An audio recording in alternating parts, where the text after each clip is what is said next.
Can you just upload later? Okay, we are There we go. recording. I'm So, so nervous I don't know what to say. welcome to the Political Paradigm Shift podcast. So we have one more person. This is our second episode than we did last week. Our new guest is the great Art Black. You may know him as Art White. And I'm going to give him an opportunity to sort of introduce himself. I'm not sure what he's doing right now, but I'll let him explain. Art, the floor is yours, my friend. Thank you. Thank you. You're too kind.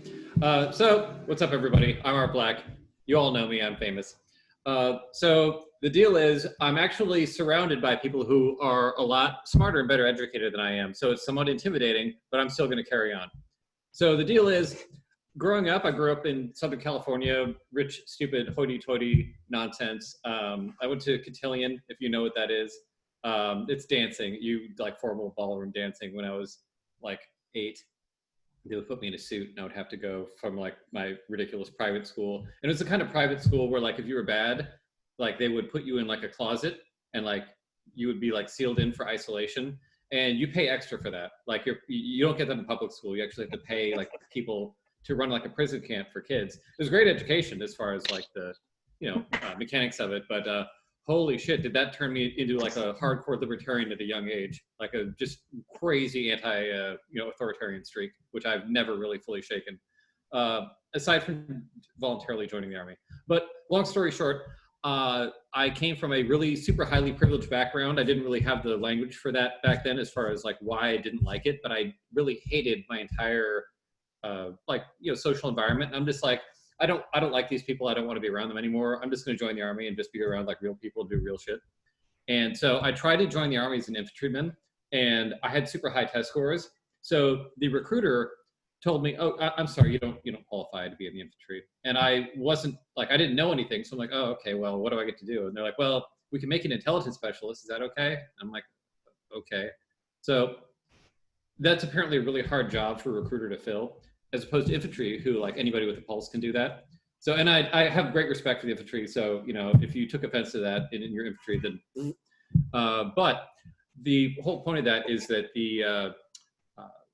that was basically how my educational life kicked off, is that I wound up getting a lot of interesting, training in like electronic warfare and analysis theory and a lot of stuff that is not on your traditional educational path. So I always find it really interesting that I get invited to sit on these things because I actually don't have the formal background. Like I'm kind of self-taught in a lot of this stuff, but like people who actually went to college and formally studied, it's interesting because like most people in my family are pretty highly educated. My dad's like a aerospace engineer. My daughter's a nuclear engineer. Like there's people who are like around me that are actually really like educated. Whereas I just like to read stuff and just kind of spout knowledge. Whereas like people that actually have gone to college and put in like, years and years of study to actually learn things, I never really had time for it, but I always kind of wish that I did. And I'm always really impressed by it. So that's kind of my story, is that take what I say with a grain of salt, because I really just read stuff and I'm not like formally educated, but I'm a reasonably smart guy. So that's kind of what I bring to the table. So thank you for that time for me to ramble. Yeah. So I have a couple of questions. I'm Yes, really interested in your military career. Yes, you in the back. So how long were you in the military? What years were you in the military from and to? What wars, if any, were you involved with? And I know you said you're not in the military anymore, but when you were in there, I know you said you were in intelligence, but nobody knows what the hell that means. Right. Yeah. So long story short, I joined around 94. I got out around 2004. So I was, just at like the 10-year mark when I got out. I did, work in Iraq, Afghanistan, the Philippines. I actually was really well traveled before that. I'd gone to, I spent a few months working at an embassy in Beijing. I was in Panama when they closed all the bases there back in the late 90s. So when all the troops were pulled out, we actually were sent down there to like man some of the posts there. And really, that was just like I don't remember much of it. We were drunk and partying the whole time. It was fantastic. Panama is gorgeous if you ever get a chance. But yeah, no, we got to do a lot of traveling and a lot of interesting stuff. I got out and then got into contracting. So I basically was teaching at that point. So we did a lot of training downrange. So we had a school that we set up in Baghdad at camp. So you have the Victory Base Complex, which is like the big airport in the south of Baghdad. So we had like a training center set up there that I ran, and then we kind of established another one in Afghanistan that we had some like stateside stuff. And really, we would just train some of like the incoming intel guys as far as like how to operate, because like you come in fresh and everyone expects you to know everything, and there's no way you would, because like, you've been back in the States, you're right out of training, whereas like we just kind of lived there. So we would just keep up, speed on everything. We would take these guys in, we would train them up, and we'd have 2 to 4 weeks depending on what we're doing. We'd just get them like super smart on like the whole kind of lay of the land and like the TTPs, tactics, techniques, procedures, and the latest equipment. So the Army used to do what's called drive-by fieldings, where they would just buy stuff off the shelves and just like throw it out in the field. And this is anywhere from like electronic warfare, like tracking gear. I can't say what we were tracking, but you guys are smart, you probably figured out. And then kind of network analysis as far as like people within like a terrorist cell or insurgent cell or whoever. You figure out who they know, who they're working with, what they're planning, and we would basically try to take in new people, get them up to speed on it, and then push them back out to their unit so then they would be able to provide useful information. So that was basically what we did, is we were like that in theater continuity and keep people fresh. And I really just kind of like goofed off and did that for about 5 years. And then I had a gig in Mexico City after that, because I was trying to like branch out of the war on terror. And I decided, you know what, like it was actually, we were working with Federales. I'll tell you the whole story later, because it's, that's also a long story. But I'm like, man, this is nuts. Like, I was tired of the war on terror. I don't want to get on the war on drugs. Like, this is ridiculous. This is just absolutely waste of money and super corrupt. And I'm like, I'm from Southern California. Like, what am I doing? I only meant to leave for like 2 or 3 years. Like, I've been gone for like almost 15 years. What the hell am I doing? So I went home. So that's it. Now I'm back. Okay. So Art was a spy. Yeah, I mean, spies usually, like, that's more of a human thing, like for human intelligence, like the people who like talk to people. Like, I didn't really talk to people. Like, we tracked people, we hunted them down. Like, that was more of like we would look at who the bad guys were, we'd figure out where they were hiding, and then we would go get them. So that was kind of what I did. Like, a spy is really more of like somebody who like infiltrates something and like talks to people and is smooth, and I'm not that guy. Did you ever engage in any sort of combat? I mean, get shot at. Yeah, that would count. Sure. Could not count how many times I've been shot at. Really? Like, I legitimately, like, I wouldn't even be able to guess. I'd probably say 75 to 100, like, ballpark. No, it's higher than that, because we would get mortared for like days on end sometimes. And where did where did that happen primarily? Just wondering. Mostly Iraq. That was usually Iraq, like 2000, let's say 4 to 2008. I was usually there like off and on between 2004 2008. So. Were you supportive of the war initially? Yes. Okay. You're not anymore, though. No. You don't feel but like back in the day it was different. Like, we didn't know any better. Sure. Right. Yeah. I agree with that. Okay. Anyway, so thank you for listening. Like, that was like, I feel like I took up a lot of time and just rambled there, but. Well, luckily I got an upgrade now. So this is all on my dime. We have an infinite amount of time, as far as I know. Fantastic. Yeah, we don't have that 35-minute crunch we have to get to. That's right. Yes. So I don't really have a specific topic. I did have a topic, but nobody was super excited about it, and there were other reasons that it might not necessarily be the best topic for us, our demographic, to discuss. I guess I lack a little bit of self-awareness. I know, but what I do know, Steve did want to kind of address an issue that happened recently that probably lots of people know about. That issue was at when Donald Trump rose out of his bunker bravely and strolled over to, St. John's Church with his, I think Steve's mimicking Trump, St. John's Church with his Bible, and he held it up, and he did his little speech. And then during that time, I believe he gassed people, but apparently that's been fact-checked and then re-fact-checked and then fact-checked again. And I'm pretty sure it happened, but I guess I can't say I'm certain. So Steve. I mean, what else are they Okay. throwing at the big giant And there it clouds of is. smoke and giant rubber bullets going through? I watched the whole thing happen live. I'm sitting there Monday afternoon just waiting for Trump to come out and see what he's going to say. And all of a sudden I'm watching two different screens. I have Trump on one screen and I have protesters that are doing nothing but standing on a churchyard, just being pushed out of the way, including clergymen and everything, just so that he can go get a photo op in front of a church that got vandalized. It just felt extremely dirty and kind of third world to me. It felt like something like you would see in the Philippines or over in Turkey. Not something you'd see here. I have a question for Chuck, actually, because I'm interested to know what your position is on this, being a libertarian and somebody I actually think is an actual libertarian, not somebody who talks about it and then supports, Trump nationalizing everything, right? So what was your perspective on that? He's a dickhead. Apart from that, I mean, what else is there to be said? I mean, he's the consummate dickhead. Right. And dickheads are going to do dickish things. Yeah. And it doesn't surprise me in the least. I guess I made peace with it a couple of years ago, thinking he was going to have the pivot that we kept hearing about during the campaign. He's not going to pivot. This is what he is. This is who he is. And to expect a dick to act like anything other than a dick is an unreasonable expectation. What do you think? I hate to kind of pass the buck along there, but yeah. No, I mean, I think everybody agrees that Trump's a dick, including Trump. I can't imagine that he denied that. I mean, his supporters will really also agree that he's a dick. Yeah.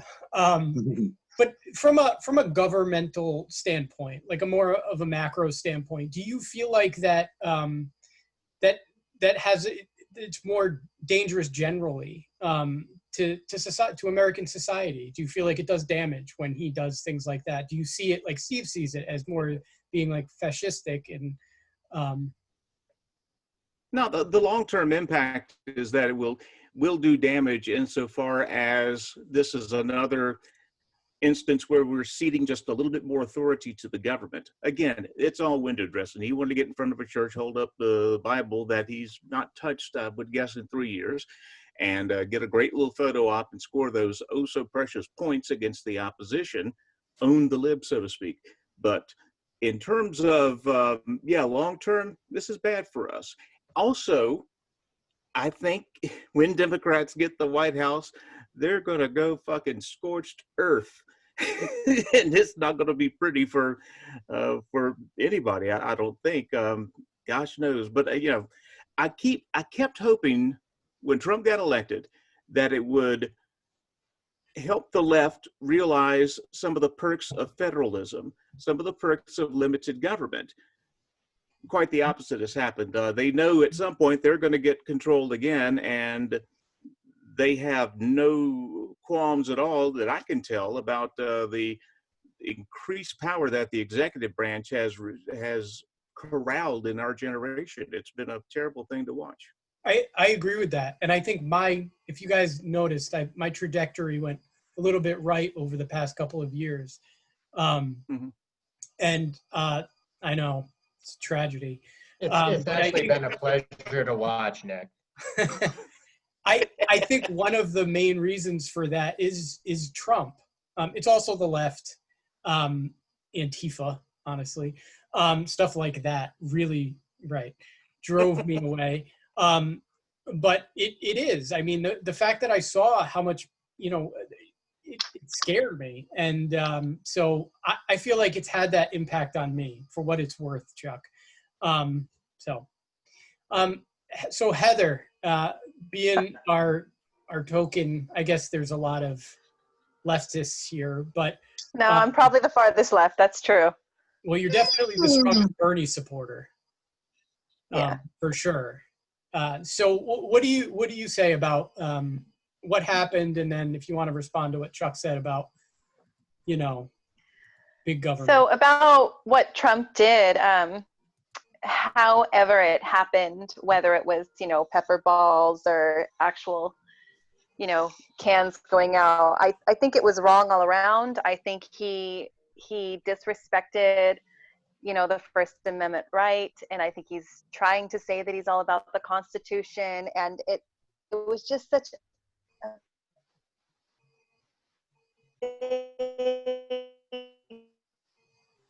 hypocritical thing, and him giving his just utter support, and then just to turn around and just give absolutely no support for what's going on right now, and to in fact strong arm, which he strong arms everything, but just to strong arm everybody to get out of his way just for a photo op. I think I don't know. I think he can do no wrong in the eyes of most of his supporters, so I don't think it matters. But I think it was just my jaw is just continuously dropped to the floor because of it. There was a level of outrage that I haven't felt myself in the last 3 years, and I've had a lot of outrage. I mean, I'm worn out. I am worn out. So it was enough for me to go out and start actually standing in the streets and protesting myself. And I'm a checkbook liberal, so you know what I mean. Yeah. Like I just pay for my causes and I talk about them online. No more. I'm out there on the street with everyone else because it's absolutely there's no way possible you can just send the military in to every state without the governor's approval. That goes against every tenet of federalism that we have. Hell yeah. It's as anti-American as I can actually imagine the federal government doing. So right. So, The but law is to very clear on the what only Chuck was instances saying, where military can be called in. Yeah. Go ahead, Heather. I was just Go going to ahead, say to Heather. I'm sorry. what Chuck, what you were trying to get at about how you would hope that Trump would sort of get in there and prove some of the points that you guys have been talking about, and you feel like he hasn't not only not done that, but he's done sort of the opposite of that. From my end of it, we also heard things on the campaign trail that he sort of tried to adopt from Bernie Sanders, like, for instance, covering everybody with health insurance and things like that. And I remember that. it was obvious to us Mhm. that he was lying from the get-go, but it's been like, well, yeah, he sort of lied about a lot of these things, like stop sending jobs overseas. Well, it was like, okay, well, your fucking ties were made in China, and you outsource your own workers in New York to, people who were here illegally. And he's just been a hypocrite the entire way. But like I Right. said, I don't think his base cares. I think that no matter what the facts have been presented, I think that they think that this is some sort of political left versus right warfare rather than, just what the facts are. And yes. And now I want to get Bill to talk here at some point, but I just real quickly, you said something great, Heather, in that you are recognizing the Trump phenomenon, and that, yes, his core supporters are of the belief he could do no wrong. What has happened is, and my theory on Trump is that he is basically the rep in his country for really at least a generation, and that collective anger has pooled, and in Trump, they found their champion. They have found a person to serve as their avatar. And because of that, they've got an emotional investment in him that they're not going to let go of. I absolutely agree. That's And that that's bad. populist candidate thing. Yeah, I agree. And I think that's what turned you off, Nick, from the whole Bernie Sanders movement, right? Was the whole just sort of blind following that this sort of cultist following with Bernie Sanders and that whole leftist ideology. Am I right about that? So what turns me off, lots of things do. I'm very energized. Let's hear it. Let's hear it. I'm not going to go off because I want to give Bill a chance to talk. But just to throw my 2 cents in, honestly, at this point with Trump, when I saw what happened the other day, and it happens all the time, I am completely desensitized to it.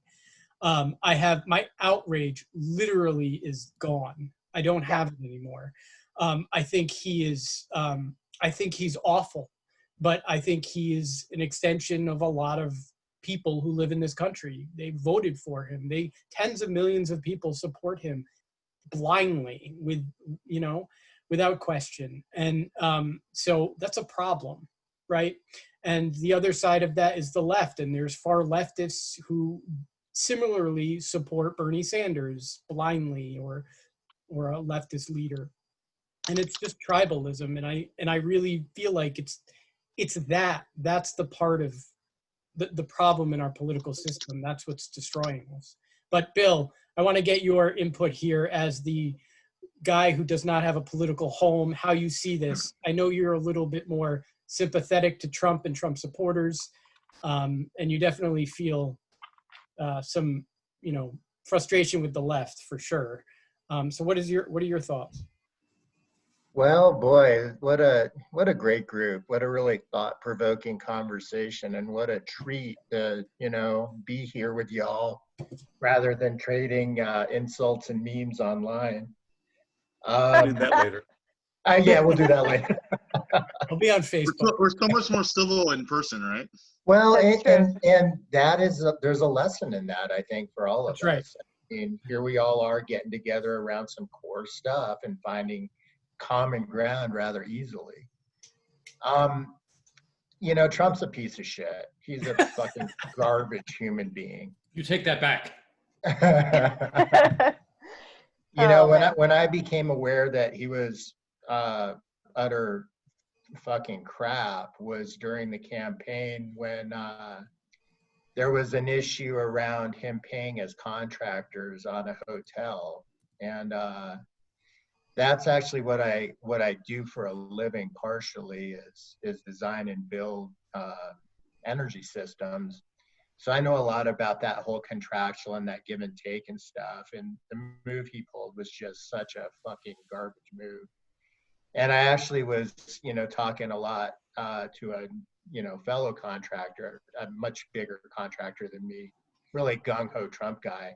I forwarded him that and he stopped talking to me. I have not spoken to the man since then, because I challenged that emotional connection you all were speaking about. And, I'm a weirdo. I actually voted for Jill Stein in the last election. And y'all know me, around here as kind of a guy that has some right-wing views. And mainly that's around like how I grew up, the libertarian stuff that I always appreciate Chuck saying. And, just this, I guess my predominant value is responsibility and self-reliance. And so that's kind of where I go off on that seemingly right-wing tangent while being a total hippie. And I was a big Bernie supporter in 2016 too. I kind of fell out of love with the man for a lot of different reasons. But back to this. What is crushing this fucking country right now is this, the tribalism you mentioned. But really where I think that stems from is people trying to manage their personal fear and insecurity through these totems. And I mean, this is an age-old thing. This is as old as humanity. I mean, that's what a totem is. That's what a god is. That's what religion is. It's us scared little beings trying to manage our fear and insecurity by glomming onto something bigger than ourselves.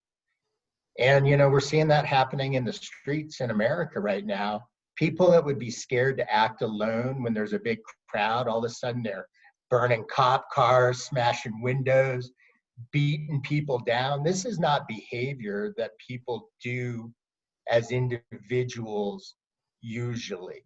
This is like a turn into this like mob mentality. You saw the same thing with the right-wing protests in Michigan, armed people showing up at the state house.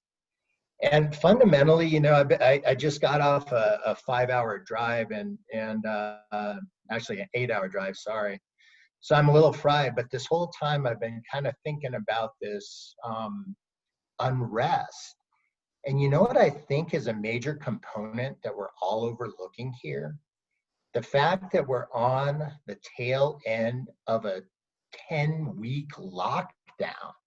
I mean, we've all been stuck in our houses, apartments, sometimes with abusive parents and abusive relationships and shitty situations, just locked the fuck down for 10 fucking weeks. And this is what's happening now. People are just fucking losing their minds. And yes, ma'am. Can I cut you off real quick? So we were talking about what all of our degrees are. And so, you know, in human development, it's true for the child, what's true for the adult. It's the same thing. When I get kids in my classroom that cannot sit still, mostly it means that they don't have the chance to get out that physical energy or the big emotions that they're feeling in constructive ways in their other environments. And so we have a sickness in America. You're absolutely right. People don't know how to take care of themselves with fitness and with exercise and with meditation and with their spirituality and with their diet and with what they consume as, you know, media and their social circles and things like that. We don't know how to balance ourselves out. And so it boils over. And people like me, you know, I just get anxiety. So my heart just fucking drives me crazy all the time. And I have to lay off the caffeine. But a lot of other people have a lot of anger right now. And I think you're absolutely right. Being home for so long and having just this sort of economic destruction has added to that. Okay, muting again. Go ahead, Bill. So thank you for underscoring that point I was trying to make. You know, one of the things I just started doing in the last couple of years is teaching a vocational program for high school students. And it's a result of doing a lot of jobs at schools around the energy industry and realizing that there is no real vocational hands-on kinesthetic programs for high schoolers anymore. The fucking art's gone, the music's gone, sports is on the fucking ropes, auto shop's gone, you know, all these little lifelines for people that have that nervous system. And I definitely have that nervous system that Heather was just describing, where you need an outlet. I mean, I'm considered an essential employee, so I've been going out daily through this whole lockdown. And I tried to put myself in the position of being stuck at home for that. And man, I would have been burning and looting a month ago just because I would have had no other fucking outlet. You know, when my jujitsu, when my MMA gym opened, I was there the first fucking day ready to rumble because that's what I need to feel normal. And this country is filled with people like me. My estimation is at least a third of my students are predominantly kinesthetic learners that need a hands-out physical outlet like all day, every day, or they get fucking crazy. That was kind of a tangent, wasn't it? Sorry about that. A little bit, but it was very well said. You expressed yourself well, and I think you make some really great points. Yeah, I think mentioning the pandemic and the lockdown is an essential piece to all of this. And it's sort of like this combination of lots of really crazy things just happening in a really short period of time. And I mean, society it's exploding a little bit. So Art, it's your turn to weigh in on this. I'm sure you have an opinion. What do you think? What do I think about? Well, I mean, I can probably guess what you think about Trump's little escapade the other day.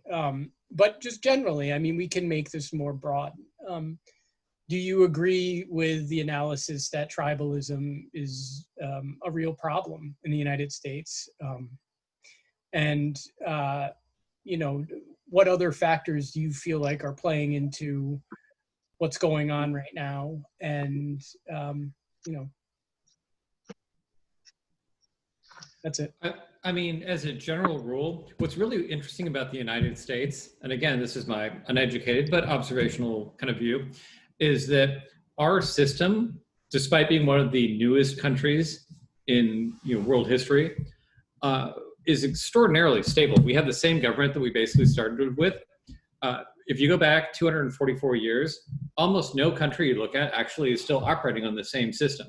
So while our system is deeply flawed in a lot of ways, one thing that we do have that's kind of unusual is that we're very stable. Like we actually have continuity that most places don't have. What this has kind of led to as far as tribalism is we have two parties that are basically vessels that bring in whatever the dominant political forces are at any given time in American history. Right now, they're highly polarized, and I think that that's really one of the things that people feel very, very, they feel a lot of anxiety about, because you worry about, gosh, like you almost have these like checklists as far as like either on the left or the right. If you're not all the way down the checklist, if you're not for Trump for everything, if you're not for the left for everything, then they immediately look at you and like, you're an infiltrator. What are you doing here? Like you don't belong here. And we have this really, really deep and intense sense that we are locked in this struggle that is this unique thing that we've never experienced before. And things are so high now. This election's the most important one of all time. And what's funny, if you look back, that's always been the case. Every single election has always been the most important election of our lives. And even back 100, 200 years ago, we were always highly polarized. Sometimes we get a little less polarized, sometimes we get a little bit more polarized. But this weird particular type of tribalism, it's actually very American. Like we've always sort of been like this. Now, right now, because the stakes seem a lot higher and because we're kind of losing a bit of common ground, I think it feels different, and maybe it is different, but it's weird that our system just happens to be the kind of system that, even though social media amplifies it and the current president amplifies it, Trump loves stirring trouble. He loves the division because he's very mathematical. People think that Trump is an idiot. Trump is actually a genius. I hate saying that. I hate people getting mad at me for saying that, but Trump is brilliant because he understands if you split the country in a certain way, as long as you're that 51% or higher, you win. And that's why he's divisive. And unfortunately, this is just kind of the structure that we built. It works very well. And it kind of forces us into these weird tribal patterns that feel really, really bad. But long-term, it's actually worked out really well for us. So unfortunately, we're just at that point right now where there's kind of a realignment between like what we consider left and right, both economically and socially.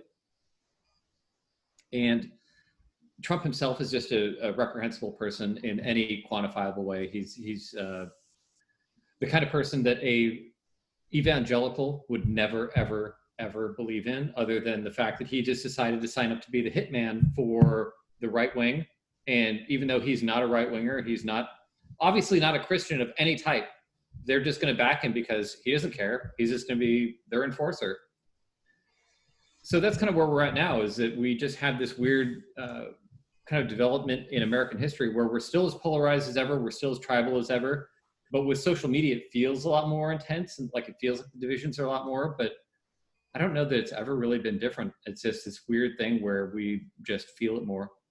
So I just want to disagree with one thing you said. Well, I disagree with lots of things and I agree with other things. Fair enough. In terms of the tribalism, I think you're right. I think there has always been sort of a divide, right? I think the difference for me is now over my lifetime, and I'm still sort of young, I guess, I'm 38. But through the various presidents, a babe. A babe. Thank you guys. I appreciate it. I don't feel like that. I've never in my lifetime seen people so, I use the word reflexively a lot because that's what it is. It's a reflexive defense of anything your side does all the time. And I've never seen people disregard their principles, what their core principles are, in such a very blatant way as they do now. And this goes for the left and the right. And you see it all the time when an issue arises. The first thing that people do is they guard their tribe. They don't guard their values. And that particular aspect of it, although it's not brand new and there's always to some degree been that around, it's never been as intense as it is. And I've never, and frankly, I think it's extremely unhealthy. And So I'm unfortunately not as optimistic as you, if that's what it was, optimism. The other part I take exception with, and this isn't because I don't want to say it. I think Trump is brilliant in a way, but I don't find him, I mean, he's certainly not book smart, right? He doesn't know anything. He doesn't feel the need to read, right? He's extremely instinctual though. And he can sense people's weaknesses, and he can definitely play to crowds. There's certain skills that he has that he's brilliant in. So I think it's important to clarify that, because I don't necessarily know, when I think of a brilliant person, I think of, Albert Einstein or Noam Chomsky, right? I don't think of Donald Trump, but people are brilliant in different ways. And I think his brilliance has to do with the fact that he was able to sniff out a vulnerability on the right, and he's capitalized on it. And the shitty part about him is he has no disregard, he has no regard rather for where it brings us as a country. And that's really where my hostility towards him comes from, is that he would destroy our entire country in a second. I believe that entirely if it was in his self-interest. And that's shitty. That's shitty. So go ahead, you can respond. Yeah, so I mean, I actually totally agree with everything you said right there. And just for clarification, I should mention that I used to be extremely conservative. So growing up, I was raised in a pretty religious environment, but not just religious, also what you used to call a country club Republican. We used to say Rockefeller Republican. So not just just a kind of a knee-jerk social con, but actually from an ideological standpoint, I used to really enjoy arguing with liberals from a kind of a National Review style right-wing view. So, and that has drifted over time. I consider myself more of a left libertarian right now, but I have a lot of respect and understanding for classic right-leaning ideology. I understand the small government arguments, the free markets, the free enterprise, all of that. I get all of that, and part of me is still deeply sympathetic to it, probably more than I wish I could just kind of push a lot of that away, but I still kind of do believe in a lot of that stuff. It's just kind of tempered now by kind of a broader understanding. That said, a lot of what Trump is tapping into, and I know you guys are going to hate me saying this because it feels trite, but there really is a sense, not in the, that kind of intellectual conservative movement, but in the actual base, the people that the intellectual conservatives always used to manipulate to win elections, that kind of white genocide fear that America was a country that basically did pretty good when it was white, and when white people were running things, and when it was more Christian, when guys were more in charge than women. And they don't really have the articulation to explain when that was or what exactly was different about it. It's almost like a kind of a cargo cult thing, and Google that term if you're not familiar with it. As far as they don't know what used to be good, but something was better, and now is not good, so we should go back to the 50s when things were better. And that inability to articulate it is kind of Trump's whole, that's his thing. He's got this weird, demented Frank Sinatra vibe, where he's just kind of this big shot player, and he's gonna make America great again. He's a tough guy. And it's this weird mid-century, kind of 20th century vibe where people remember the old days when they were kids. They feel like America was on the up and up, and they were on the up and up. They don't understand the economic systems. They don't understand the social changes. They really don't get it, because most people are just working their jobs. They don't get the big picture. And Trump doesn't try to explain it. He's just trying to recapture the nostalgia. And I think that's the appeal of him, is that you have a broad section of the American populace that it feels that their hopes and dreams are slipping away. But this guy gets it. He remembers how things used to be good. And that's really the appeal. And it's really no more than just substance or style over substance. But that's what we're stuck with, is we have a lot of people that never really learned what made America great in the first place. And now they're just trying to recapture the magic, but they don't really know what that magic was. So that's kind of where we're at right now, is you have these people who are chasing this dream, but they don't really know what the dream ever was. They just remember it used to be better. And then you have the left, which terrifies them because they feel like they're socialists. They're going to steal what money they've got left. They're going to put, these, crazy, weird minorities, and who knows, we always used to repress those guys, and now they want to be in charge, and maybe that's going to be worse for us. There's just a whole lot that's going on that at the real uneducated, we love the poorly educated. So, at that level. So, sorry, go ahead. Well, I want to get Steve back in here because he's been extremely patient. But I want to ask Chuck to respond to that. Coming from a southern state, right, and being a libertarian, and I read your threads often. I do my best not to respond because I often am not greeted by the type of people that agree with me necessarily. But you do have lots of interaction with people who are more closely, they're right-wing people, probably some MAGA people, I'm assuming, in there. What is your perspective on what Art said in terms of how, I actually agree with everything he just said. I think is spot on, but I want to know what your perspective is real quick, and then we'll get to Steve. Did he freeze up? Did I freeze up? I'm sorry. Yep. I keep turning my mic, forget that it's muted. So, Oh. yeah, I like what Art said about wanting to make America great again, but they cannot articulate exactly what that means.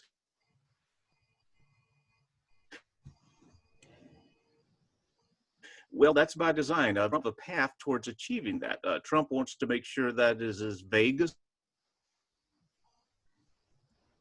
possible, and that possesses the key towards that. So, yeah, I understand. But yeah, I do have a lot of people who have that interest, Nick, and it's unfortunate, and there's a lot of racism in that. I have had the curse, I guess, of being an assistant high school football coach for 35 years on a team that's about 75 to 80% African American. So I get a pretty good perspective on both ends too. And the African Americans that I've coached have largely been suspicious, and I can't blame them. I mean, Danville was a city called by Martin Luther King, the city where I'm living, as the most racist in the South in 1963. We had some terrible race riots here, and Martin Luther King himself came in the aftermath and said he had never heard stories of police brutality like he had heard in Danville. The second in command of the Danville Police Department in 1962 was still the Danville police chief as recently as 2005. So that tells you a little something about where we're coming from here. There's lots of ties to old Dixie that are dying very, very hard here in little old Danville, Virginia.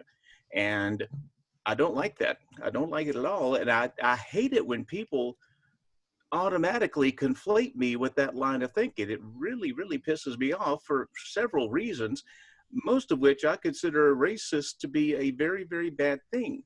But I think we've overused the term now to where it has no power anymore. It is almost powerless now. Agreed. And I think that's a bad thing. I think we lose a lot of language, and I think we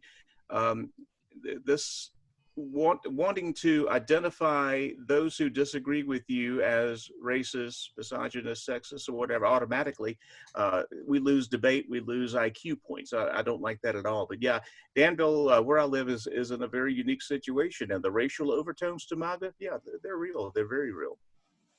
That's interesting to hear. That was exactly what I was asking. Mm-hmm. All right, Sure. Steve, I mean, what do you want to respond to all of that? You're on mute. You're muted, Steve. Yeah. Of course I am. Of course I am. I am not now. There's a lot of pain that comes with a lot of the smaller towns, especially in the back east and the Midwest, from a lot of the manufacturing jobs that have just left over the last 30 years. You're gonna add that to the fact that they don't have this middle class income that they were so dependent on or was contributing to their families, 40 years ago, of course they're going to think things aren't better now. Now that everyone has to work. You don't have the wife at home with the dad out, at the factory job half the time anymore. I mean, they're losing those jobs hands over fist, and they see that their neighborhoods are getting poor and less expansive. And then they see that the cities are getting all the attention from all the countrysides. I mean, there's just a whole lot of different systemic issues all around the way, not just in the African American communities, but there's systemic issues back east and back in a lot of white neighborhoods that we never addressed when manufacturing left. And I think that contributes to a lot of this rage that people feel. And that's why I think people actually went on to Donald Trump in the first place, because they thought, oh wow, he's going to bring jobs back, but they're jobs that just don't exist anymore. The technology's changed, the jobs have changed over time, and we haven't done anything like we did back in the 40s with the New Deal, where we find different jobs for these people. So there's just so much change that needs to happen, and instead of doing that, we're just pointing fingers at two different parties, when in reality they're both horrible parties nationally. They're both corrupt. They both value money over their constituents. So it's a real tough spot, and I see why everyone's angry, and I see why it would lead to riots. I see why it would lead to to civil unrest, because for years and years you have all these different, and it's not just about Black Lives Matter right now. Not everyone out there. I mean, it's a huge majority of it, and that's what we should be focusing on, because we should laser focus things. We take things way too broad on the left and have to make everything one big giant umbrella, and we got to take care of all these problems at the same time, but it doesn't work that way. So it's just frustration, and you can see it when you're talking to people out there. I go out there and I talk to the people protesting, and I see the looters out there in Portland and the looters out in the Salem and people doing graffiti, and it's like, and I will go up there and talk to them, and I'm not going to be confrontational. I'm going to ask them, why are you doing this? And a lot of times it's because, there's no cops here to stop me. What are you going to do? You got psychopaths in every society. So I mean, what I really though would like to focus on for a minute though, Nick, is earlier this week you brought up the fact that what was the topic? You were really frustrated on a post you did the other day, and I wanted to go over it with you real quick. It was the here, skip me real quick and come back. Let me find this. Okay. Can I jump in real quick and tell everybody what I like about Trump? Go ahead.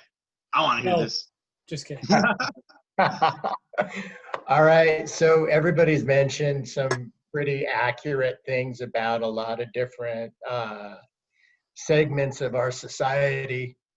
But I'll tell you what I'm enjoying about the Trump presidency is it's becoming a reckoning for this nation. All these divergent forces are now coming together around this demagogue, and things that have been business that's been transacted as usual for my entire lifetime. And Stephen touched on the bipartisan effort to destroy the middle class. That is a huge issue for me. That is a huge issue for the country. We have sold our own people out in a bipartisan push for unchecked power for its own sake. That's what we have done. Can I ask you, so I feel like a lot of people on the right and left feel like this. Yep. I don't know what the fuck people are talking about. So and I don't mean that like, I just don't know. Like people, so I talk to these like leftist people and they're like corporations and yada, yada, yada, and jobs and et cetera, and all of these things. And I'm like, what exactly, why are people so like angry about this stuff? Well, it's economic. I mean, really, there's this great podcast by a guy named Mike Duncan. It's called Revolutions. Mhm. And it's systematically going through many of the world's societal revolutions. And a common theme in every single revolution has been basically people are starving, they can't feed their kids, and they can't put a roof over their family's head. That's when shit changes. It doesn't change when things are moderately uncomfortable or sort of unfair or gosh, ain't it awful. It's when the wheels come off the cart and people are watching their kids starve. That's when shit gets ugly. Okay, but that's Now- not happening in America right now. But this generation now is not as well. The boomer generation, I would say, is the last generation of insane prosperity. And a lot of that was false on the back of basically the US picking up the pieces of World War II and kind of running off with a big, sack of cash, Yep, I agree. with cash and prizes. But what people are noticing, and Stephen touched on this, in these little towns where the manufacturing's gone, people are watching their children have a lower standard of life than they enjoyed. And that's when things get uncomfortable enough that change starts to become manifest. So describe that to me. But what exactly does that mean? So because what I'm seeing, I didn't live back then, so I'm not sure. But are you saying they have less opportunity? Are you saying they are less likely to get good paying jobs relative to the times? What exactly does that mean? Well, so for me, it, kind of a metaphor would be a boarded up Main Street with a Walmart sitting on the outskirts selling Chinese products to an increasingly poverty-stricken population because there's no internal engine of economy. Okay. That's kind of what I'm talking about. Okay. Yeah, because all the Walmart money goes back to Walmart. It's corporate money. It doesn't go back in the community except for the pay that the employees actually get. So it doesn't get recirculated like the local businesses are going to do. Right. So Right. It's basically a corporation looting a community and destroying the quality of life for no purpose other than to enrich one small family. And why is it destroying the quality of life? Yeah, I don't agree with that. Well, I think that these big box stores in the smaller towns, they make a lot of sense in the city when there's a lot of competition. But when there's not a lot of competition in a smaller town, like I live in this town of 20,000 people, if we were to get a Walmart, almost all my small shops would close up. And I mean, that's really hard for the livelihood for a lot of people that have been depending on that for generations even down here, I mean, I got shops here that have been open for like 80, 90 years. I'm in Independence, Oregon, like these buildings have been here forever. And you can't really blame people for shopping at Walmart. I remember when I visited my sister one year, she was a single mom doing her Christmas shopping. She did groceries and Christmas presents at Walmart for under what I would have expected just the groceries to have cost. And, I saw it clear as day. That's why people shop at Walmart. But it's a race to the bottom because once you pull the underpinnings out from a community, Walmart pays starvation wages. Walmart actually helps their employees get on government assistance to supplement their wages at Walmart. That is not a sustainable economy. I agree with that part. That's not throughout the entire country, but there are Walmarts in certain parts of the country that do that kind of stuff, and it's super unethical. And it doesn't do any good for society for sure.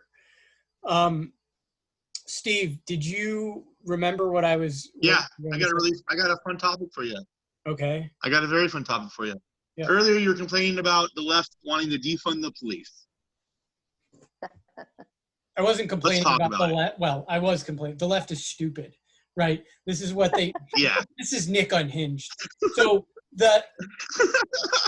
I go on Twitter and I see all of these people with tens of thousands of likes saying things like, right, finally we're ahead in the polls. We're finally getting a comfortable lead with Joe Biden, right?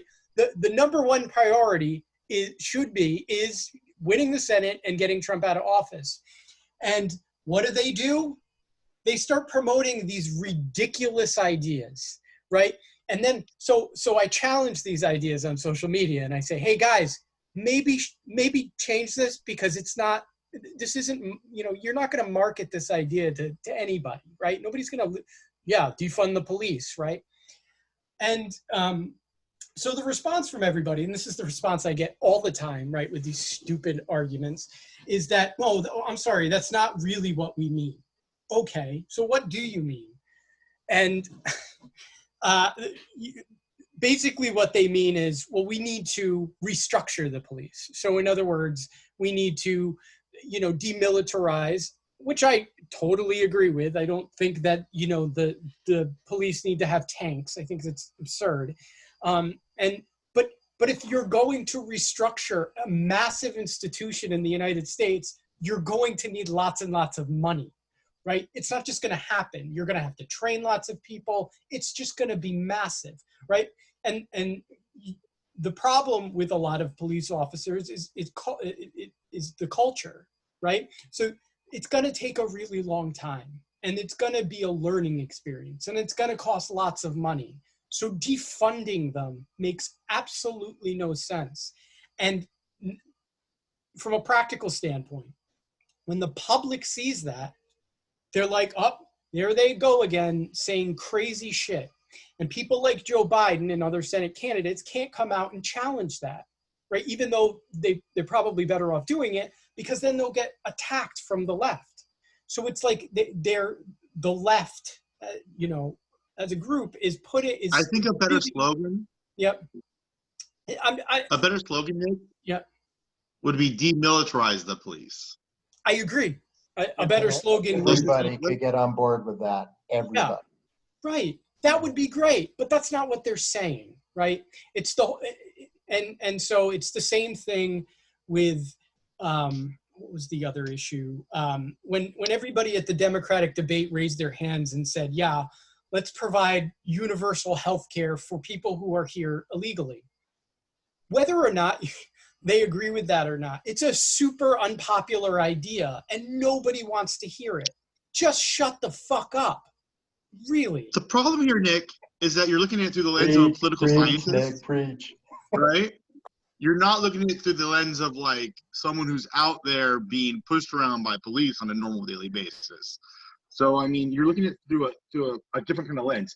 But I'm not talking to those people because my job is to work directly with people like that every single day. I work with the poorest people in the worst parts of our state, and and I get it, right? I'm not talking about those people. I'm talking about the people who have 400,000 to 5 million followers on Twitter that are posting this stuff, right? I'm talking about those people, not the people who have a reason to say it, right? Because then I don't care. It's totally understandable, and I get it, right? They can say whatever they want. Those people live really shitty lives, but I'm talking about the people who have influence. And but here's the thing. Here's the thing, Nick. Here's the thing. Those people that have influence should be using their platform to speak for people who don't. And the fact is, of course, we don't want to completely like defund the police, but we do want to talk about it. We want to have this conversation about what good is any of that? What good is a conversation when you don't have power to implement anything?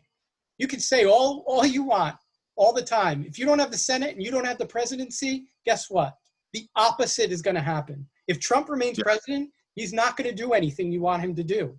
So just stop saying it. Stop advocating for these crazy things that nobody wants. Seriously.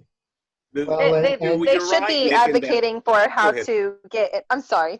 They should be advocating for how to get involved more locally, with their politics, because I think that's what a lot of people are lacking. They're out there, you know, protesting all of these things without a thought that, hey, Donald Trump's not going to do shit about these protests. He's not going to address it the way we need this moment to be addressed. He's not. So let But him they do that. can. Let him exacerbate it. They can. Well, sure, yeah, catalyst and all that, like what Travis is, or sorry, what we were talking about earlier. But if they go to their city councils and they talk about restructuring where we're allocating our money, you know, those nice little pie charts you can find on their website, and see where you're spending your money, or if your county's a part of, what was it called, the 1033 program, which is what we started to militarize our police. If you're talking to your representatives and you're calling your senators and you're restructuring this on a city level, it's quite different than what you're seeing with these mass protests out there. But I don't think that most of these young kids out there even know what the fuck to do. I don't think they know who to talk to, where to show up, when to show up, what to talk about, how to present their arguments on the floor of your city council. I don't think they know any of this stuff. And I think we're lacking that. Like, it's huge. It's Well, a they big certainly deal, don't and know they how to don't do vote. it. That's what I'm saying. I'm pissed off at the fucking young Bernie Sanders voters, or anybody who was like, oh yeah, Sanders is going to win this time, blah, blah, blah. No, fuck you. You You should didn't be, fucking show up. because they're all over Facebook 24 hours a day. Oh my God. We Nick, failed. you I'm are sorry. such an old curmudgeon My- these days. My fellow Bernie Sanders supporters, I'm sorry. I know most of us are activists, and most of us knocked on doors and canvassed and called and did, you know, voter registration drives and all of that. Most of us are activists, and we feel like we worked our asses off, because we did. But we failed to mobilize people who said that, yeah, they'll get out there and do it. I'm still talking to people who don't know who, like, Killer Mike is. They don't know who he is, and these are people in the Black Lives Matter movement who have no clue who this guy is. And he was one of the people who was on the, you know, campaign trail with Bernie Sanders, talking about Black issues and the things that mattered to them, and why the things on Bernie Sanders' platform would address those issues. But nobody fucking knows, because we failed. We failed to get the message out. It You didn't know- help when That Simone was us. Sanders. We didn't show up to like, vote. We failed to get the message out.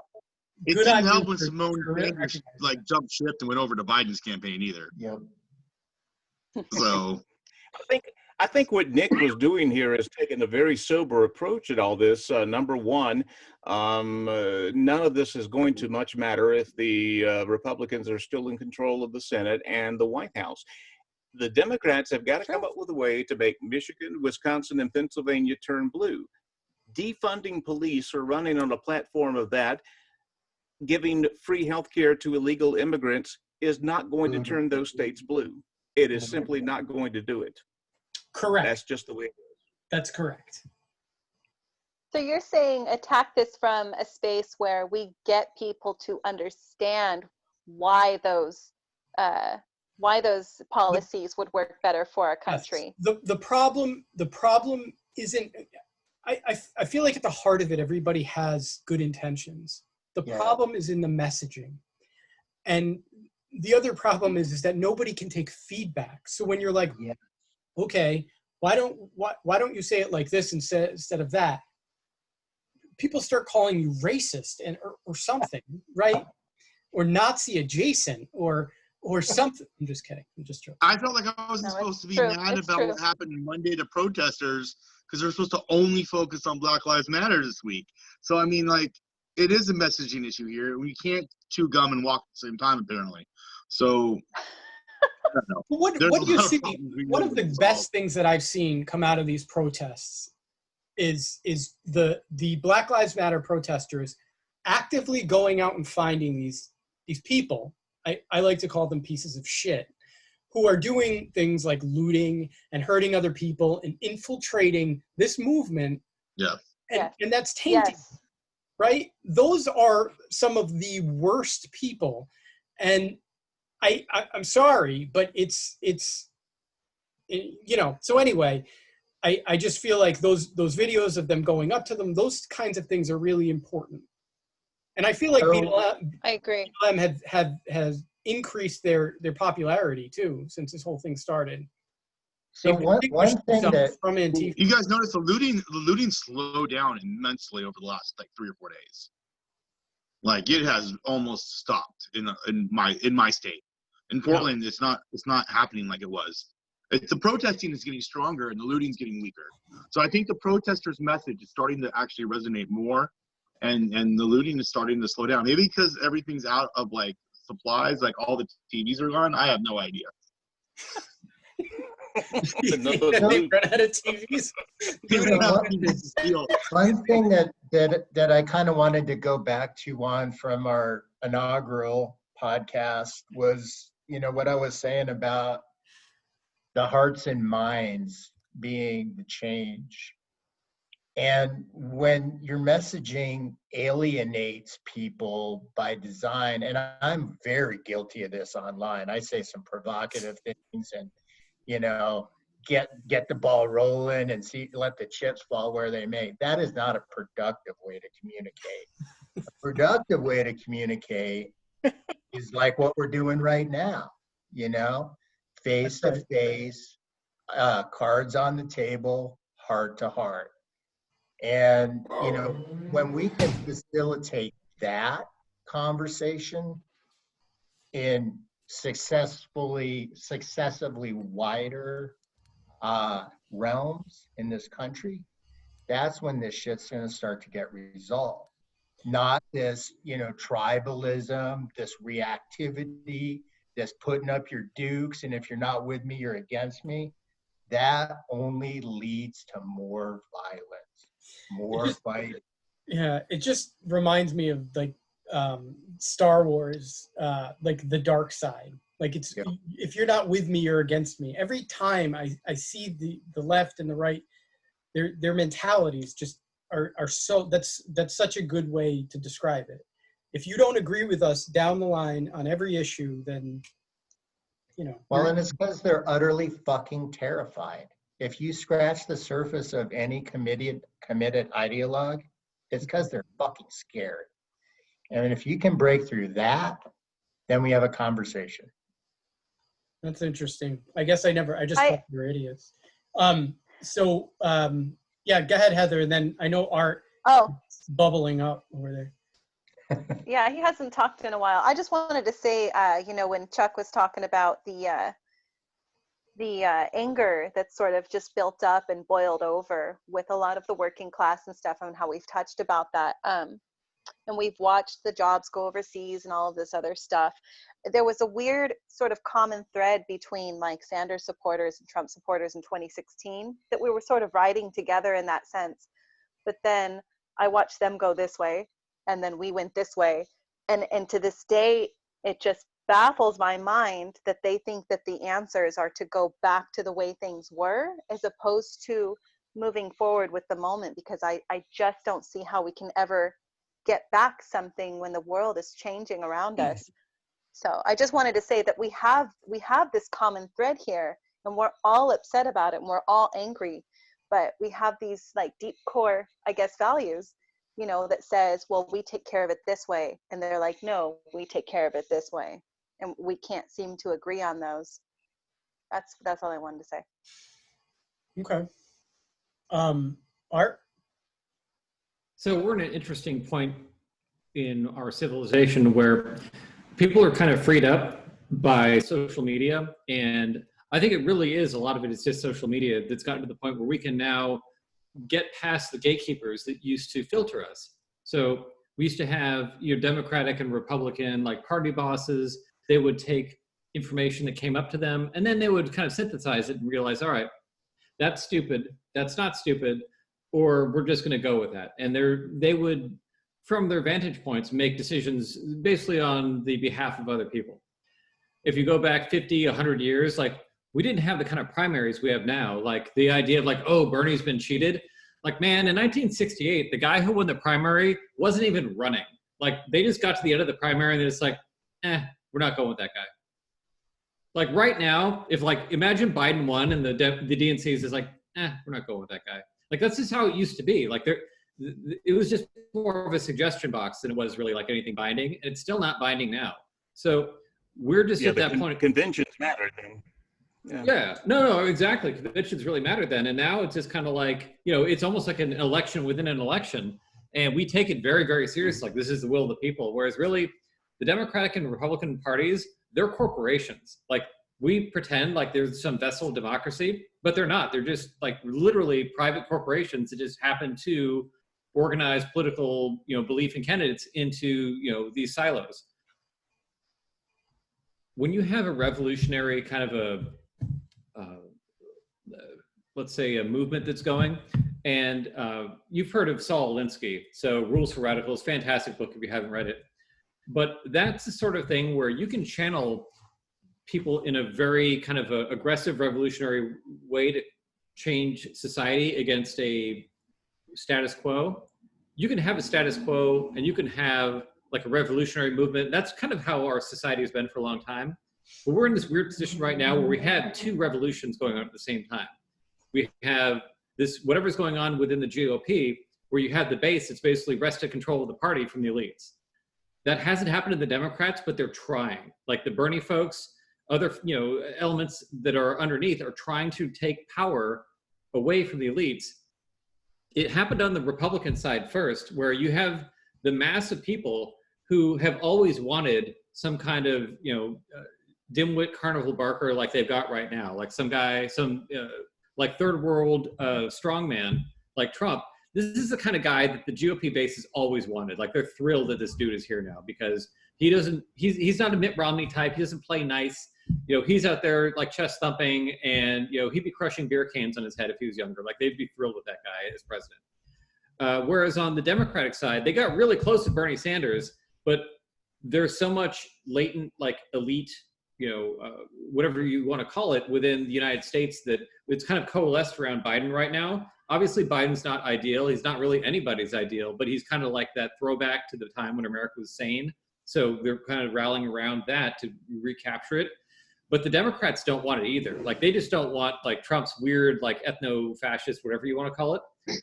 But Biden is just this stopgap. Like even if Biden gets in, the Democratic base is going to continue to try to destroy him because he's not actually what anybody wants. He's just like not Trump, and he's like a consensus candidate.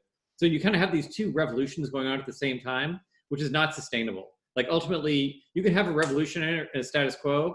When you have two revolutions, that's a weird cultural place to be, and it almost is going to force us into these. I mean, we call them tribal camps like it's a bad thing, but ultimately we just want different things, and one of us is going to lose, one of us is going to win. And that's just how it's going to be. We're not going to be able to come to compromise on stuff like abortion or trans rights or, a host of other things, because ultimately one side's going to get their way, the other one's not. And it's a war. So that's kind of where we're at right now, is that these are just battle lines being drawn as people marshal for strength to kind of get their own revolution in place. And you have this other element that kind of wants to go back to the old times, to the way things were stable and normal. But I mean, that's ultimately not feasible. So that's where we are right now, and it's interesting. Can I ask you a question?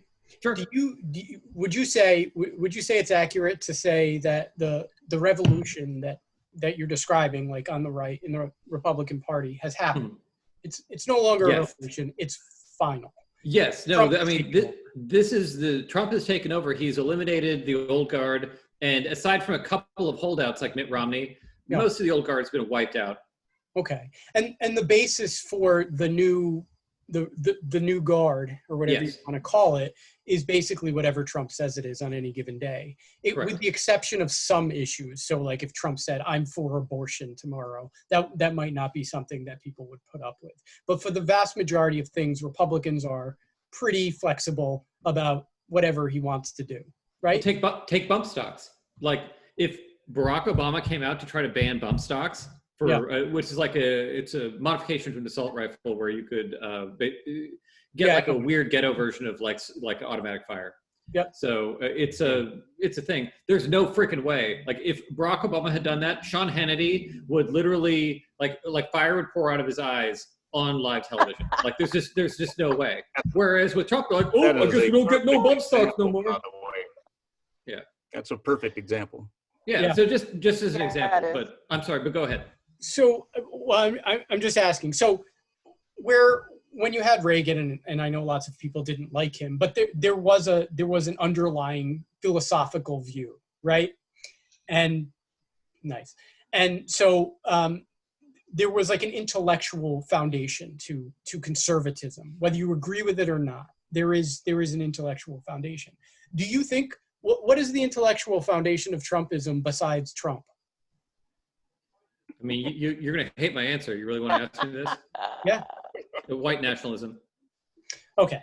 Well, whatever. It's not anything that's reasonable, right? Correct. Yeah. Yeah, I mean, totally. and I say that almost facetiously just because I kind of wanted to see you freak out. But I mean, to articulate it a little bit better, I'm like you prepared. have this period of the United States history between 1945 and 1975 where Yep. economic growth at the really individual family level was beyond anything that the world has ever seen. You had a random high school grad who could go to college, work part-time, have a car, have a house, have a spouse, have 2-3 kids. Like you could afford everything based off of the world that the New Deal, that unions, that everything else had built. So you kind of had this best of both worlds where you had this like wonderland of economic growth for corporations, you had it for individuals. And you know, that's what people kind of remember growing up. They don't really know why it was like that, but it was like that. And then once we got into the 80s, you got into this you know, idea of like small government's the problem. And a lot of this stuff that basically wiped out the wealth of the middle class. Like people don't know what happened other than like they remember Reagan was a good guy. They remember Clinton was a good guy. They had great times, but somehow we wound up getting a lot poorer. So even though we had these great guys in office, they don't know what happened. But now we got to Bush. We had these wars that didn't work out. We had Obama, who's a nice guy, but like that didn't work out. And now everyone has these futures that are a lot dimmer than what they had as kids. And they don't understand what happened. They legitimately don't understand because they don't understand what created that period of growth. And now, yeah. Go ahead. So I mean, without getting into all the technical details, I think it's a little bit more complex than the right did this bad thing and then now everybody else is suffering because of something that happened under Reagan. Although I've heard similar arguments and etc. Clinton did it too. I know he did, and I've heard heard all of the argument. My And a bipartisan effort. It was very bipartisan, yeah. Right. I know. I disagree with lots of this, but it's a different conversation. So as far as like the I just don't want to get sidetracked. I'm not trying to dismiss what you're saying. I'm kidding. Perfectly legitimate point. I'm not saying it's not. So in terms of like the left and the revolution on the left that you described, I see it as totally different, and I also see it as weakening. I don't see it as getting stronger. You have a Bernie Sanders in 2016 who lost, and I think during that point in time, it was the strongest. And although he was doing really well in the primary at one point, his entire campaign collapsed after South Carolina, as I said it would. Just to throw that out there. I did say that, didn't I? You did, yes. Yeah. So I just don't see the same type of passion. And you know, it's not like I have a consensus about this, but it just doesn't seem as intense. What does seem intense now is more of how can we beat Trump? That seems to be the number one motivation on the left. Would you agree with that? I would. I mean, and to take that a step further, I don't think that Bernie was the guy. Like, a lot of people gravitated to Bernie because there was a sense that there was something that had gone wrong. And, you know, Bernie's your classic 20th century, like, you know, leftist. Like, he's got those answers that we never really went that route in America. We, you know, other countries did, you know, parts of Europe did, other places in the world did. For whatever reason, the United States of America never really dallied with that strain of leftism. And he's kind of like this throwback to like, hey guys, what if we had done that? And ultimately what's happening now is that our economy is being changed, not just by, you know, the globalization policies of the 80s and 90s, which have come to fruition, you know, over the last 20 years and basically wiped out the wealth of the middle class. But now we're getting into this point where technology is changing even further in ways that like Marx never foresaw. Like Marx's theory all holds that the worker and like that base of economy really, you know, it hinges on everything. Like there's no way to get around the fact that capital needs workers. Whereas we're very soon going to be in the type of economy where software does better than humans at everything, not just certain things, but everything. There will be no job in about 20 years that we safe from software completely doing a job that you couldn't compete with. So anything from yeah. doctors to truck drivers to I, everything. I feel like the end of this, Except for my job. is vote for You'll be last, but they'll get. I mean, but they will get you in the end. But you will be last. I don't know. I mean, on the education front, this pandemic has really forced a lot of things online and revolutionized it overnight. Mhm. And I would say that in-person instruction is very much in danger of technology right now. And I actually think that's really dangerous to do as someone in child development. The human touch and sort of gauging how emotions work for yourself and the interactions with others and the sensitivities that we create within ourselves by having those connections and those moments. If we took that away from very young children, I think that could be very detrimental to society going forward. I think that all of the social media is neat. You know, we can connect from all around the world. These things are really cool, but it is already proven to us that psychologically we're not having the same human to human connections that we once did, which is probably part of our problem politically. But Absolutely. I think if we took that away from very doubt. young children, from very young children, if they cannot make that connectivity in their brains, which is basically solidified at 5 years old, it's going to be detrimental. We saw that, you know, in Nazi Germany when he was taking all of the babies and having people drop off their babies to just sort of be raised in these, you know, giant sort of like corporate settings where they just sort of stayed in their crib crying for hours without that human touch and that human affection. They were dying because it's like a depressive state that the brain, the human, I guess human spirit just sort of goes into. You die off if you don't get that connection. So I think it's very dangerous to assume that if we get more technological moving forward, that all jobs should be replaced with technology. I think that we really need to keep our connectivity to the earth and to life and to each other. You stick it a little more green here, Art. You can't just. No, but that's we what I'm can't saying. just machine everything. No, but that's what I'm saying is that we're at this point right now where, you know, by the time we get to the next election, the job of truck driver is going to be at least half replaced by machines. And the other half are going to know that their day is coming. But it won't just be them. By that point, like Uber, DoorDash, Amazon delivery, I mean, and that's just for cars. Like across the board, anything can be done by software. Believe me, they're coming after real estate. I mean, they're coming after medicine. They're coming after law. Like there's software right now that can write a contract better than a paralegal. Pretty soon it's going to write a contract better than a lawyer. Like we are working to systematically wipe out human labor because you can have software do it cheaper. And it's not like anyone is intentionally trying to fuck over the workers.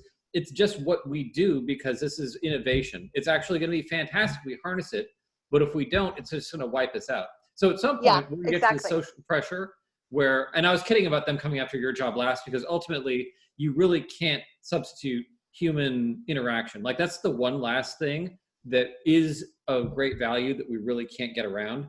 And we don't want to get around. Like that's actually, it's a beautiful thing where our society is going, where we actually are going to get past this weird old Marxian kind of a combat between like capital and the people and all that. Like we can just transcend it. Like we're actually going to get past it, but it's going to destroy our culture. Like what we think about, like this, like WASPy kind of a Protestant work ethic, like, you know, like everybody needs to get up when the alarm goes off and go to work, because I had to go to work and at the 0 dark 30, and everyone should have to do that. And you know, we can't have a 4-day work week because everyone would sit home and smoke weed and play video games. It's like, who cares? Like we're getting to this point where we're going to have a fantastic future society.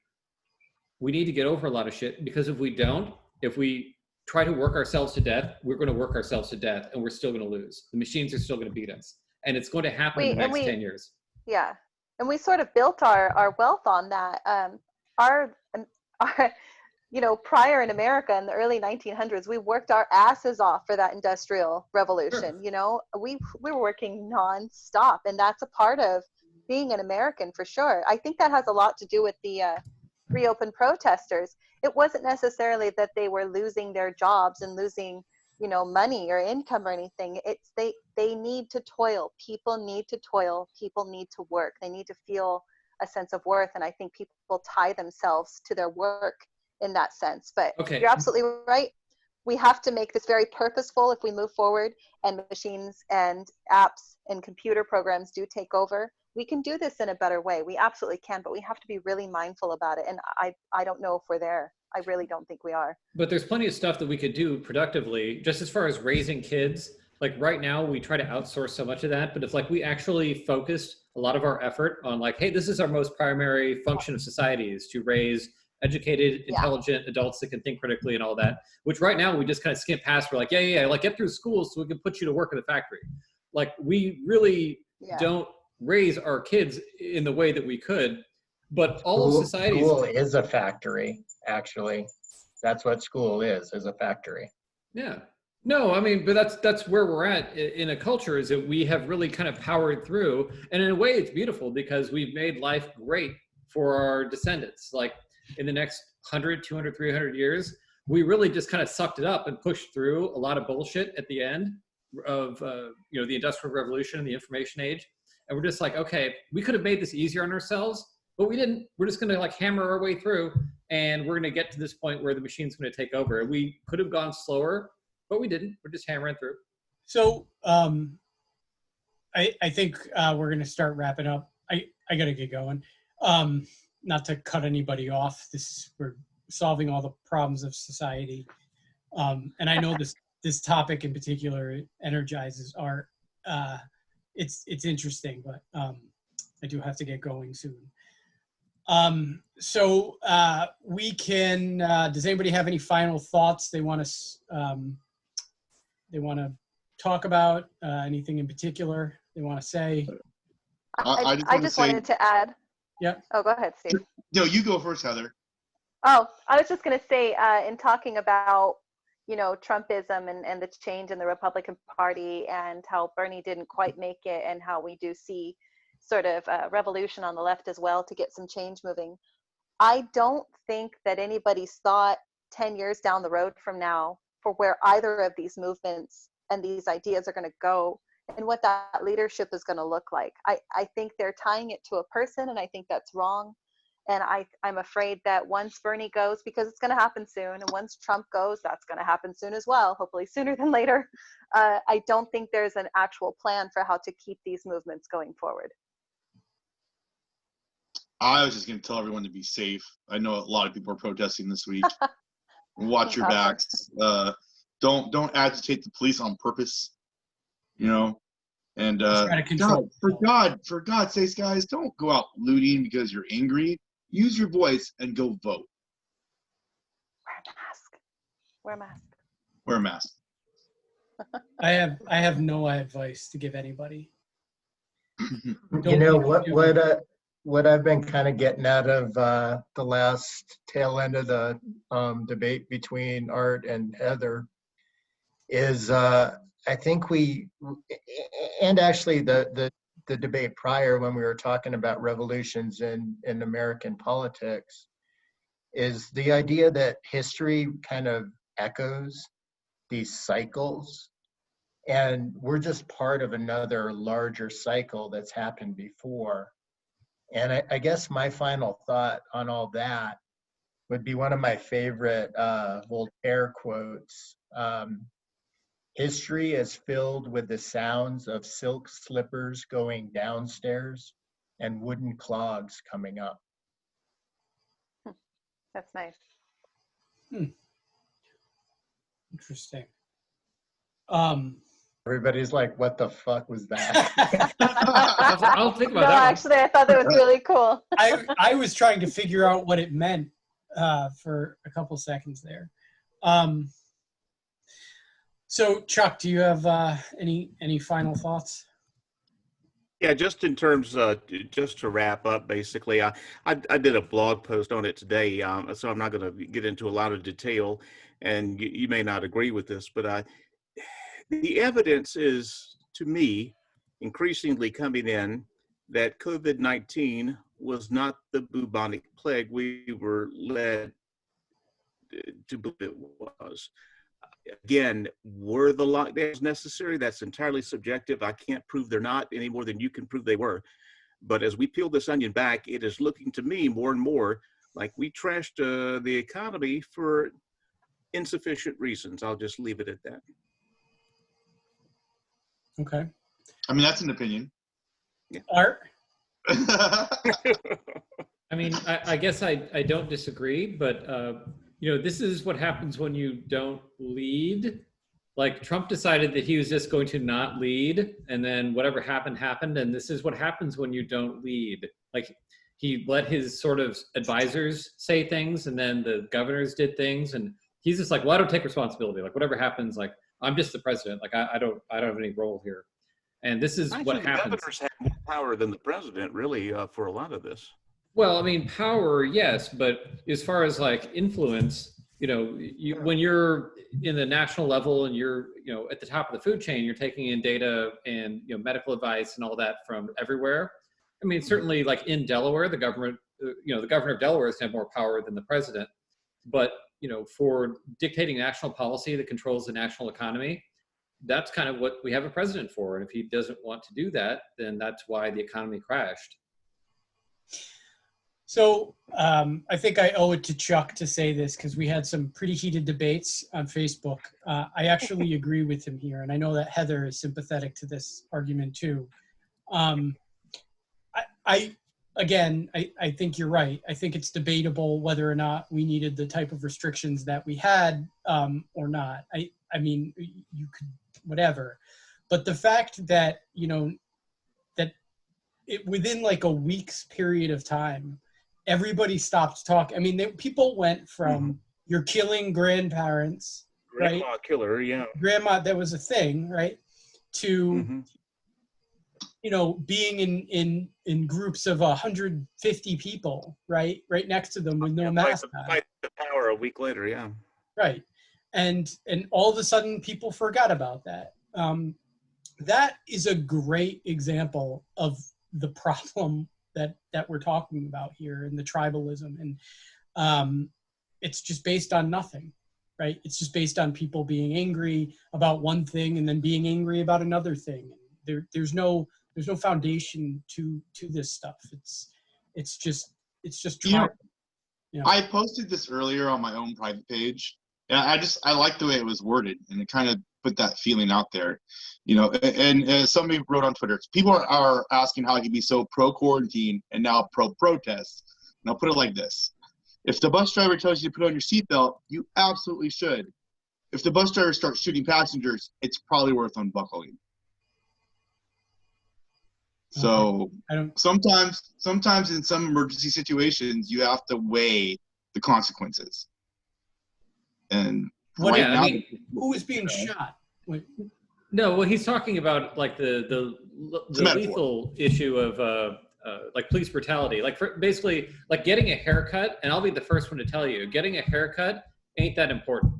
Maybe that's just my bias, but with the idea of like police brutality, like when something like that flares to the whole public consciousness, and it's been going on for decades and decades, and there's like now it's time to act. Dealing with police brutality that's systemic and endemic for decades is more important. I get that it's serious, but if you really The felt only that it was going difference to murder there, people, Yeah. The only difference between the lockdown protesters and the protesters that we have this week vis-a-vis social distancing is you agree with one, but you don't agree with the other. If we're going to call one group grandma killers, selfish bastards, then both of them are grandma killers, selfish bastards. That's my thing. Whether or not I agree with them should not be a point when we're talking about the relative risks of COVID-19. That's my entire thing. The COVID-19 virus doesn't give a shit if you're out there protesting police brutality or getting a haircut. that's right. Either they're grandma killers or they're not. Yep. Okay, but Yeah. is like No. firebombing I people agree. okay? No, I mean, is firebombing people okay? Firebombing people is not okay. Okay, because we firebombed Dresden. I'm only out there because And I saw so, yeah. protesters being shot with rubber bullets and tear gas, and they were doing nothing. And it's only a matter of time for that happens in my town. Yeah. That's what I'm So- saying is that, like, you know, sometimes things are worth doing bad things for. Obviously, in another circumstance, you don't want to firebomb people. Sometimes you got to firebomb people. And sometimes you got to go out and risk COVID, even though you normally shouldn't go out and risk COVID. Well, If but you really, yeah, it's not that it's hypocritical. I'm sorry, Nick. It's not that it's hypocritical that we're out protesting now when a week ago we said, hey, don't do that. That's wrong. You're going to kill grandma. It's that the bigger picture is Right. that they're not going to take care of their own people anyways because they're putting everybody at risk. So if you claim to care about people and all of the police brutality that's happening, you're basically saying that, hey, I care about human life, but you have to actually care about human life, which means that this virus, and you're right, Chuck, it doesn't give a fuck what you're out there protesting about. You have to still take that into consideration. And granted, I've seen a lot of protests that were socially distanced and people wearing masks, but the vast majority of them are going to spread this thing around. And I think we're going to have a spike because of it, Chuck. I don't know if I believe that it wasn't, not necessarily the pandemic we all thought it was, but I disagree with the protests just because I think that it's still putting a lot of lives in danger. And I think it's in the end going to do more damage right now than it's going to help us in the end. In that respect, your response is very consistent out there, and I respect that. What I was pointing out was the same people who 2 weeks ago called me and others grandma killers for thinking that maybe we're overdoing it a little bit. Now 8 days, 9 days, 10 days later, not a peep. People notice that.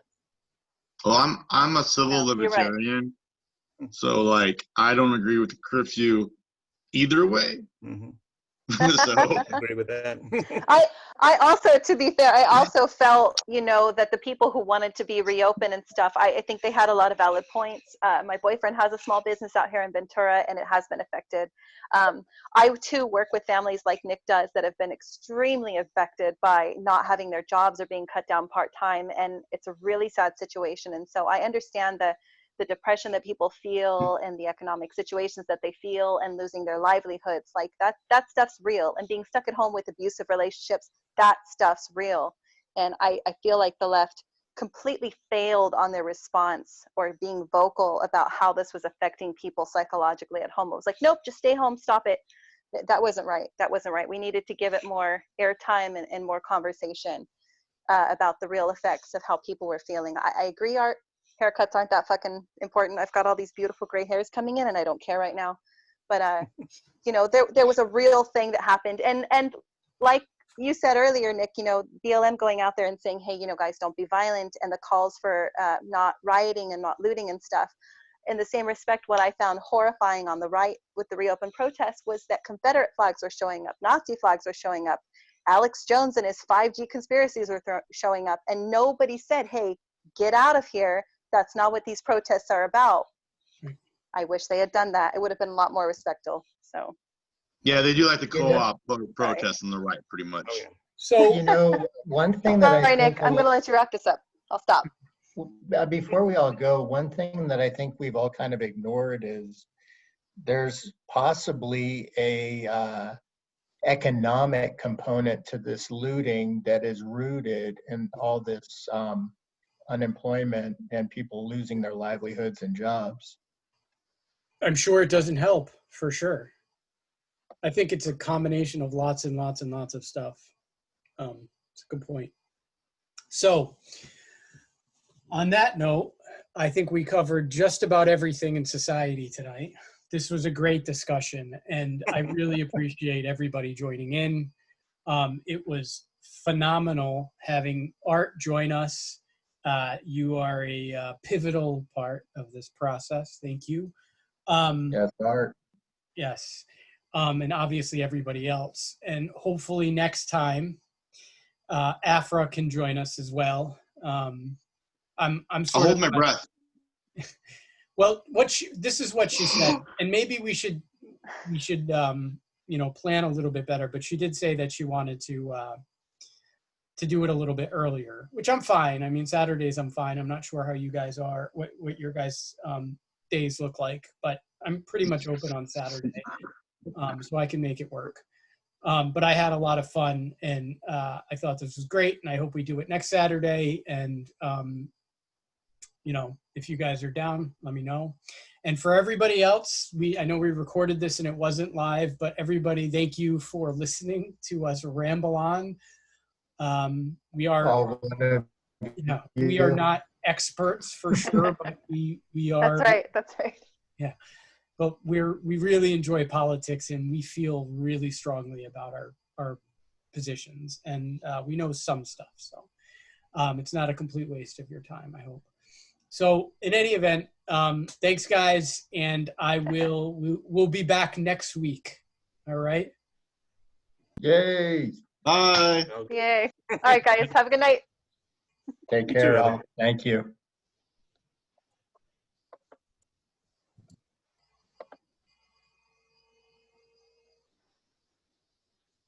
And stop recording.